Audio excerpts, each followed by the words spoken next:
Can Suyu kanalıma hoş geldiniz. Kanalıma abone olmayı, bildirim zilini açmayı, eğer videomu beğenirseniz beğen tuşuna basarak bana destek olmayı unutmayın lütfen. Bugüne kadar belki de hiç görmediğiniz bir yöntemden, orkide yetiştirme yönteminden bahsetmek istiyorum. Normalde orkideleri saksılarda yetiştiriyoruz. Saksılarda yetiştirilir. Ama orkidelerin asıl doğal ortamları ağaç gövdelerine tutunarak orkideler yetişir. Bugün sizlere ağaç kabuğunda nasıl orkide yetiştirilir ve ağaç kabuğuna orkide nasıl monte edilir güzel bir şekilde, doğal ortamı nasıl sağlanır ve bu doğal ortamını sağlanırken hangi malzemeler kullanılır, nasıl bir toprak kullanılır, bunu anlatacağım ve göstereceğim. Öncelikle şunu söyleyeyim, yani benim yapmış olduğum bu yöntemin farklı şekillerde de yapacağım, belki de farklı şekillerde de göstereceğim. Ama bugün değişik topraklar kullanarak ağaç kabuğuna orkideyi doğal ortamındaki gibi monte edeceğiz ve orkidemizin yetişmesini ileride sizlere yine paylaşacağım. Onun için, bunu yapmak için ilk önce tabii ki şeye ihtiyacımız var. Bir tane ağaç kabuğuna ihtiyacımız var. Bunu ben gördüğünüz bu ağaç kabuğunu doğadan buldum. Bir taraftan yapıyorum, bir taraftan anlatıyorum. Ha, böyle anlaşılır olsun diye. Bu ağaç kabuğunu dediğim gibi ben doğadan buldum. Yani orkidemi buna dikeceğim yani. İlk önce bir tane böyle matkap gibi bir şeye ihtiyacımız var. Çiviyle de çakabilirsiniz. Monte edeceğimiz yerlere deliyoruz bu şekilde matkabımızla. Evet. Gördüğünüz gibi. Dediğimiz gibi bunu çiviyle de yapabilirsiniz. Yani çiviyle de çakabilirsiniz. Hemen hemen bu büyüklükteki bir ağaç kabuğu da olabilir. Bundan daha küçük ağaç kabuğu da olabilir. Yani bu sizin tercihinize göre değişir.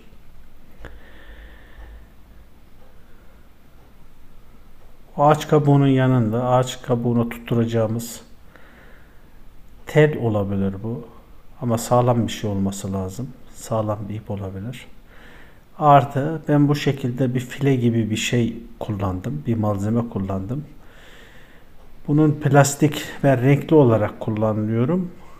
Çünkü daha şık olsun istiyorum. Daha güzel olacağını düşünüyorum. Siz bunu şeffaf bir şey kullanarak da tamamıyla görünmemesini sağlarsınız. Ve sadece ağaç kabuğu ve orkidenin kökleri ve toprağı gözükebilir de. O şekilde de yapabilirsiniz. Altlara biraz daha büyük delik açmak istiyorum. Çünkü bu kullanacağım, o tutturmak için kullanacağım o fideyi o deliklerden geçirmem lazım.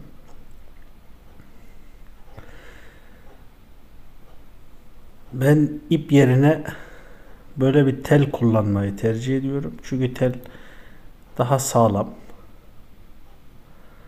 Hem de bazen bu orkidemizi tabi suya daldırarak sulamayacağız. Fıs fıs şeklinde sulayacağımız için çürümemesi lazım. Onun için ben bir tel kullanmayı tercih ediyorum. Siz plastik bir ip de kullanabilirsiniz. Filemizi ağacımızın şekline göre ayarlıyoruz. Ve monte işlemine devam ediyoruz. Tabi dediğim gibi bu yöntem bir tercih. Yani aslında göze hoş gelmesi için yaptığım bir şey. Bu orkidelerin doğal ortamlarını doğal ortamını sağlamak istiyorum bu yöntemle. Orkidenin doğal ortamı ağaç kabuklarında, ağaç gövdelerinde, ağaç gövdelerindeki oyuklarda yetişiyor. İnternetten bir araştırmayla görebilirsiniz. Evet, o deliklerden telimi geçiriyorum.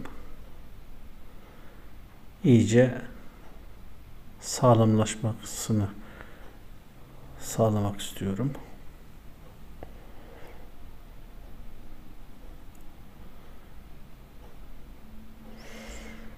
Yani ben burada toprak olarak şeyi kullanmak istiyorum. Yani daha çok doğadan yosun topladım. Yosunu güzelce temizledim. En az 5-10 kez yıkadım. Tozundan, toprağından orkidemizi küflendirebilecek, mantarlandırabilecek tozdan, topraktan temizledim. Neden yosun kullanıyorum burada, onu da söyleyeyim.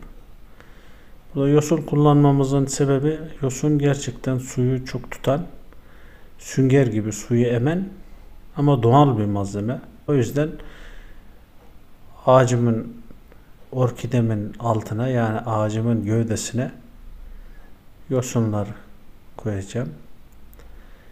Bir de kullanacağım malzeme toprak olarak Hindistan cevizi toprağı. Diğer toprak da, ya ağaç kabuğu da kullanılabilir. Ama ağaç kabuğu fileden dökülebileceği için yerlere ben Hindistan cevizi tercih ettim. Şimdi görüyorsunuz o oyuklarına, özellikle oyuklarına iyice yosunlarımı daha önce toplayıp yıkadım. Biraz da kuruttum. Hafif nemli ama biraz kurudu. Yosunumu o ağacın oyuklarına iyice yerleştiriyorum. Aslında zor gibi görülen bir şey. Ama evde bu elimdeki malzemelerden varsa evinizde çok rahatlıkla yapabileceğiniz bir şey. Bunu yapmak belki bazılarınıza zahmetli gelebilir, yani böyle çok zor, zahmetli bir şey diye düşünebilirsiniz. Ama bu orkide sevgisi bir hobi, yani bu bir aşk derecesinde bir şey. O yüzden bana çok zahmetli gelmiyor. Evet. O biraz önce deldiğim deliklerden şeyleri alıyoruz. Kablo tellerimizi veyahut da iplerimizi, ne kullanıyorsunuz, geçiriyoruz.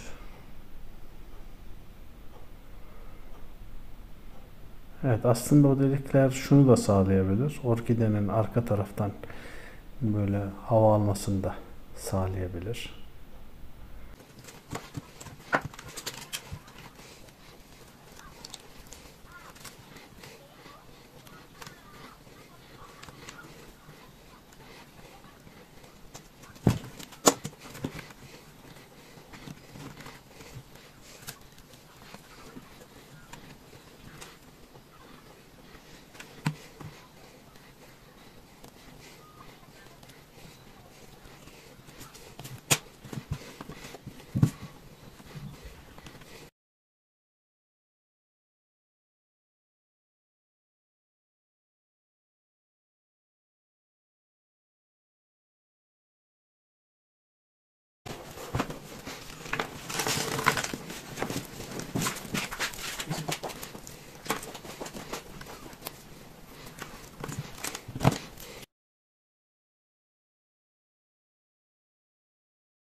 Evet, orkidemizi, daha önceki toprakta olan orkidemi, saksıda olan orkidemi bunu aldım. Altında yosun var. Üstten de dediğim gibi Hindistan cevizi toprağını üstten alta doğru dolduracağız. Aslında bazı yerlerde orkideyi sadece yosunun içerisine de dikiyorlar. Yosunun içerisinde de büyüyor. Ama bu şekilde toprak çeşitli olursa orkidemiz daha iyi gelişecek. Daha çok beslenecektir. O yüzden biraz da Hindistan cevizi toprağı ilave ediyorum. Dağıldı biraz ortalık ama artık kusura bakmayın yani. Biraz toparlayalım.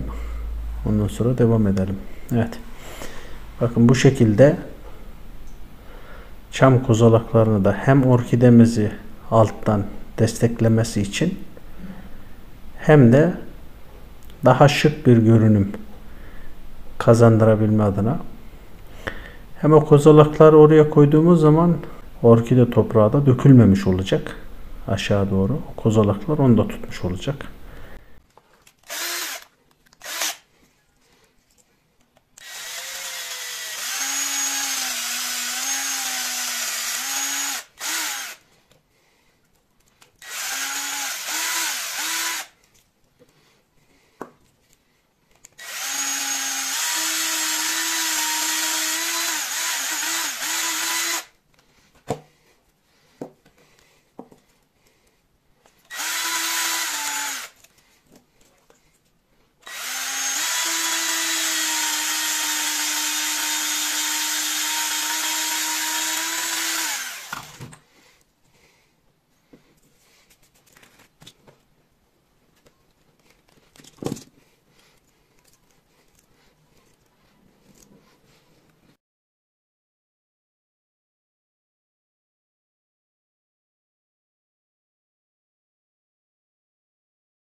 Şimdi en sonki bölüme geldik.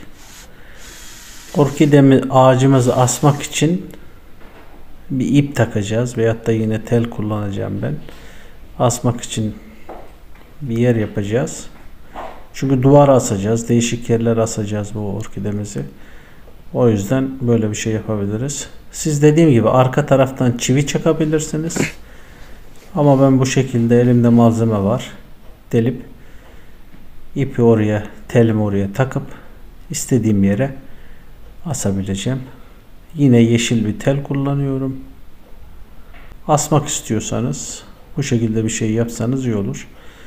Evet, bugün de videomuzun sonuna geldik. Yine her zamanki gibi bitirmek istiyorum. Videomu buraya kadar izlediyseniz eğer kanalıma abone olmayı, bildirim zilini açmayı, eğer videomu beğendiyseniz beğen tuşuna basarak bana destek olmayı unutmayın lütfen. Hoşça kalın, sağlıcakla kalın. Ailenizle ve bitkilerinizle, özellikle orkidelerinizle birlikte mutlu kalın.